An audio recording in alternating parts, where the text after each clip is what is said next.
أعوذ بالله من الشيطان الرجيم. بسم الله الرحمن الرحيم. الحمد لله رب العالمين والحمد لله المنعم وهو على كل شيء قدير، والصلاة والسلام على محمد وأهل بيته الطيبين الطاهرين واللعنة الدائمة على أعدائهم أجمعين. أما بعد فقد قال صادق عليه الصلاة والسلام: لا جبر ولا تفويض بل امر بین الامرین. میرے عزیزان، دوستان اور بزرگان، آج کا ہمارا 7واں سبق انسان کے خود مختار ہونے کی دلیل. ہم نے 3 اعتقاد بیان کیے ہیں. ایک عقیدہ جبر رکھنے والے، جس کو آپ مجبرہ کہتے ہیں، اور دوسرے وہ لوگ جو عقیدہ تفویض رکھتے ہیں، آپ اسے مفوضہ کہتے ہیں. اور تیسرا عقیدہ جو اہل تشیع کا عقیدہ ہے، امامیہ کا عقیدہ ہے، وہ ہے مختار، یعنی انسان اپنے تمام کاموں میں مختار ہے، صاحب اختیار ہے.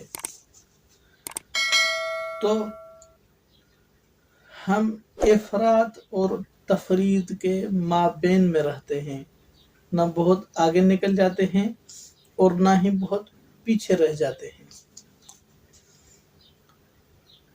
تو جیسے کہ امامیہ کا عقیدہ ہے کہ ہم اپنے تمام امور میں مختار ہیں، تو مختار ہونے کی کیا دلیل ہے؟ جیسے آپ کی خدمت اقدس میں نے آج امام معصوم صادق علیہ الصلوۃ والسلام کا فرمان پیش کیا ہے. مولا فرماتے ہیں، جب مولا سے پوچھا گیا کہ مولا، ہم اپنے تمام امور میں، اپنے تمام کاموں میں کیا مجبور ہیں یا مختار ہیں؟ تو مولا نے فرمایا: لا جبر ولا تفویض بل الامر بین الامرین. یا مولا نے فرمایا ہے، مختلف الفاظ میں یہ روایتیں ذکر ہوئی ہیں، امر بین امرین یا امر حول الامرین. معنی اور مفہوم یہ ہے، ان تمام الفاظ کی ایک ہی معنی نکلتی ہے. وہ معنی کیا ہے؟ وہ معنی یہ ہے، مولا فرماتے ہیں، نہ آپ تمام کاموں میں مجبور ہیں اور نہ بالکل ہی آپ مختار ہیں، بلکہ ان دونوں کا درمیانی راستہ. مولا فرماتے ہیں، آپ نہ ہی بالکل آزاد ہیں، جو چاہیں کرتے رہیں اور آپ سے کوئی پوچھنے والا بھی نہ ہو، اور نہ ہی آپ بالکل مجبور ہیں کہ آپ اپنے ارادے سے کچھ کر ہی نہ سکیں. جیسے کہ ایک شخص امام صادق علیہ الصلوۃ والسلام سے پوچھتا ہے، مولا، کیا ہم اپنے تمام کاموں میں مختار ہیں یا مجبور ہیں؟ تو مولا نے فرمایا کہ ان دونوں امور کا مابین راستہ. تو اس شخص نے کہا، مولا، یہ کیسے ہو سکتا ہے کہ نہ ہم مجبور ہوں اور نہ ہی ہم مختار ہوں، ان دونوں کا درمیانی راستہ؟ تو مولا نے فرمایا کہ آپ اپنی ایک ٹانگ کو اوپر کریں. تو انہوں نے اپنی ایک ٹانگ کو اوپر کیا.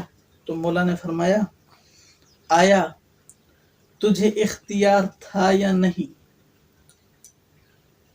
کہا، مولا، مجھے اختیار تھا، میں نے اپنے ارادے سے